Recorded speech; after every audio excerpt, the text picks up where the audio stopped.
গ্রীষ্মের প্রখর দাবদাহে প্রচণ্ড তাপপ্রবাহের কারণে বিশিষ্ট চিকিৎসক রতন সরকারের সাধারণ মানুষের উদ্দেশ্যে সচেতনতার বার্তা। গ্রীষ্মের প্রখর দাবদাহে প্রচণ্ড তাপপ্রবাহের দাপটে সাধারণ মানুষ নাজেহাল। এই গ্রীষ্মের প্রখর দাবদাহে প্রচণ্ড তাপপ্রবাহের জন্য মন্তেশ্বর কাদম্বিনী ব্লক স্বাস্থ্য কেন্দ্রের বিশিষ্ট চিকিৎসক রতন সরকার সাধারণ মানুষদের উদ্দেশ্যে সতর্ক করে সচেতনতার বার্তা জানালেন। বিশিষ্ট চিকিৎসক রতন সরকার জানান, বেলা বাড়লেই খুব প্রয়োজন ছাড়া বাড়ির বাইরে পা না রাখার নির্দেশ। এই তাপপ্রবাহের ফলে সাধারণ মানুষকে বেশি করে জল খাওয়ার পরামর্শ দেন। ছাতা বা টুপি ব্যবহার সহ বিভিন্ন বিষয়ে পরামর্শ দিয়ে সাধারণ মানুষজনকে সচেতনতার বার্তা দেন বিশিষ্ট চিকিৎসক রতন সরকার। চিকিৎসক আরও জানান, এই সব বিষয়ে সাধারণ মানুষজন সতর্ক না হলে সানস্ট্রোক ও হিটস্ট্রোক সহ বিভিন্ন ধরনের অসুবিধায় পড়তে পারেন সাধারণ মানুষজন। মন্তেশ্বর কাদম্বিনী ব্লক স্বাস্থ্যকেন্দ্রের বিশিষ্ট চিকিৎসক রতন সরকার আমাদেরকে কি জানালেন দেখুন। জ্যোতির্ময় মণ্ডলের রিপোর্ট, সুন্দর বাংলা নিউজ। ডাক্তারবাবু, এই প্রখর দাবদাহে বাড়ছে তাপপ্রবাহ এবং গরম, এর ফলে মানুষকে কি সতর্ক বার্তা দিচ্ছেন এলাকার মানুষকে? কিছুদিন যাবতেই আমাদের তাপপ্রবাহ দিন দিন বেড়েই চলছে।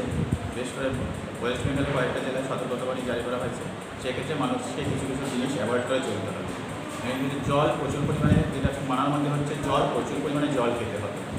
বেশি রোদে কাজ করলে তাকে সেক্ষেত্রে মাথায় একটা ঢাকা দিতে হবে, টুপি জাতীয় কোনো গামছা হোক। যারা মাঠে কাজ করছে, যারা বাইরে রাস্তাঘাটে যাচ্ছে, তাদের ক্ষেত্রে সাফিসিয়েন্ট ছাতা ব্যবহার করা, হালকা লাইট জামা কাপড় ব্যবহার করতে হবে।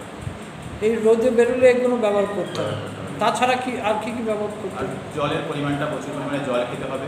জল যেটুকু নর্মাল পরিমাণে দরকার হয় তার থেকে বেশি পরিমাণে জল খেতে হবে। জলের সাথে যদি ওআরএস খাওয়া যায় অথবা নুন চিনির জল খাওয়া যায় সেক্ষেত্রে বেটার।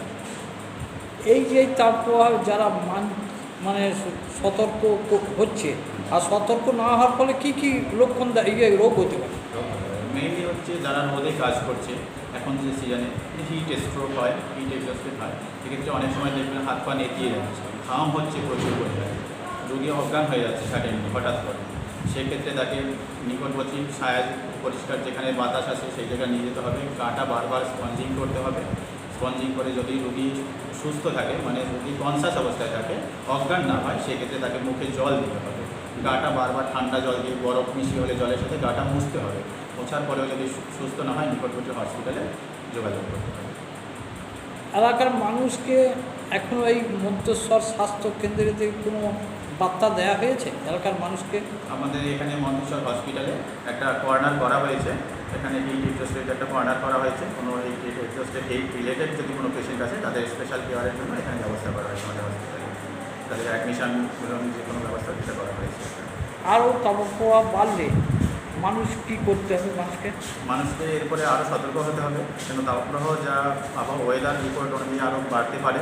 সেই ক্ষেত্রে মানুষকে যতটা লাইট ওয়ার্ক করতে পারে, যারা হেভি ওয়ার্ক করছে, রোদে কাজ করছে, সেক্ষেত্রে বলবো তাদের ক্ষেত্রে মর্নিংয়ের দিকে অথবা ইভিনিংয়ের দিকে কাজগুলো বেশি করতে, রোদের সময় বিশ্রাম নিতে, রেস্ট নিতে, আর জলের পরিমাণটা বাড়াতে।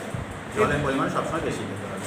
মানে কটা থেকে কটা পর্যন্ত মানুষ বাজারে বেরোতে পারে? তাপপ্রবাহ মেইনলি বেশি হচ্ছে দুপুর 2টোর পরে, মেইনলি 12টা থেকে 3টে 4টে পর্যন্ত মেইন যে হিট হয় দুপুর 2টোর সময়। সেই সময়টা কন্ডিশন বুঝে তাকে অ্যাভয়েড করতে হবে তাপপ্রবাহটা।